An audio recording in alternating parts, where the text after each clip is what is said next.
Продолжува трендот на така наречената бела чума во Македонија. Некогаш миграцијата беше од село во град, а сега пак надвор од земјата. Стотици села одамна опустеа, а се преполовуваат и градовите.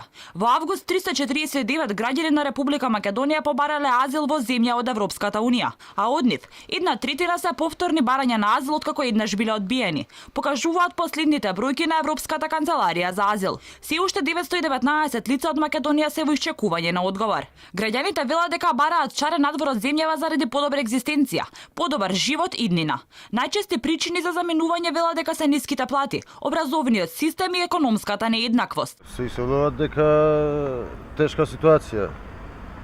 Слаба економска држава, никој не мисли околу економијата, нормално младите си барат подобро нешто.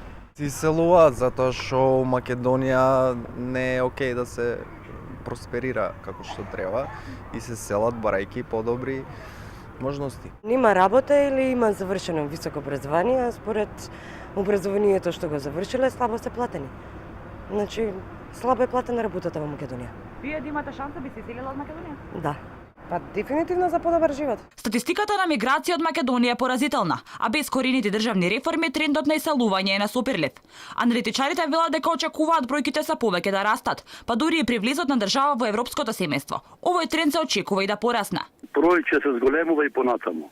Мислам да не живееме во таа илузија, тие некои краткорочни мерки во стимулација на бизнис, да речеме, ќе придонесат нешто, но главно нема да ги запрат тие токови, односно тој процес на иселување, реков се до оној момент додека младата популација не почувствува тоа во себе дека тука да живее и тука да работи, нема се тој до тој момент тој процес ќе тече, а реков тоа ќе биде особено кога ние ќе влеземе во Европската унија и тоа ќе има исто така одлив на млади луѓе. Од владата пак пред неколку месеци изјавија дека работат на случајот за да се запре галопирачката миграција. Билат посветено работеле на механизми како да го сопрат овој процес, па затоа и младите биле во фокусот на владиниот оперативен систем за вработување.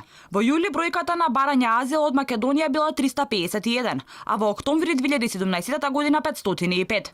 Граѓаните од Македонија се рекордери на повторни барања на азил во групата со Таџикистан и Србија. Експертите велат дека и во наредниот период се очекува уште повеќе да има иселување доколку германската влада го усвои новиот закон за регрутирање на квалификувани и обучени работници од странство. Законот треба да го олесни доаѓањето на странски работници во Германија, на кои се потребни 440.000 обучени работници секоја година за да ја пополни празнината која се создава поради нискиот наталитет во земјата. Досега вработувањето во Германија не беше проблем за државјаните на земјите членки на Европската унија, но со проблеми се соочуваа останатите странци, со делумен исклучок на Унија од Западниот Балкан. Доколку се усвои законот, сите ќе имаат подобри шанси да работат во Германија, доколку ги исполнуваат условите како да имаат понуда за работа, признаени професионални квалификации и основни познавања на јазикот.